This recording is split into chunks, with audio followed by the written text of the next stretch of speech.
Do it again. I came on here this morning to encourage somebody. There's a story in the Bible in 2 Kings. It's a man named Naaman. He's a general. He's a great man, but he's a leper. He has a problem. And it's interesting that he can be great, but yet have a problem. It's a whole message in that I can't get into. But anyway, he goes to Israel because he knows that he can get healing there. Now, look, he's great. I've already told you that. He has a problem, and he's making his way to Israel.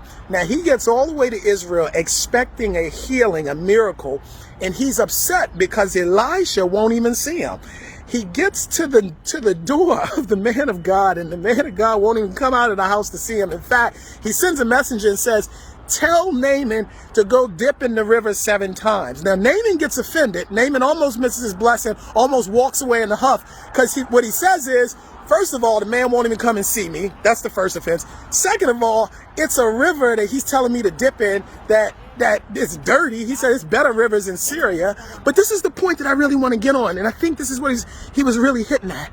I think the third thing that really offended him was that Elisha was telling him to do something 7 times. That's the point I came on here to talk about. Do it again.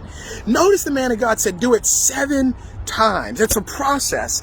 See, we want everything to happen overnight, and we want it to happen immediately. And a lot of times, even in church, we feed into that feeling. You know, God's going to deliver you, and I'll touch you one time, or the pastor grease you up like a Kentucky Fried Chicken wing, and, bring you up to the front of the altar and lay hands on you, and the whole thing's going to disappear. And yes, I believe in the power of God to heal and deliver and to transform and to set free and to do anything immediately and spectacularly. But the truth of the matter is, most of the things that are going to happen in our lives, it's going to be a process. It's not going to happen overnight. We don't like to hear that. It's a process. And Elisha was really saying to Naaman, this is going to be a process. Yes, you're going to get your healing. Yes, you're going to get your deliverance. Yes, you're going to come out of it. Yes, this year is not going to be the end of your story, but it's going to be a process.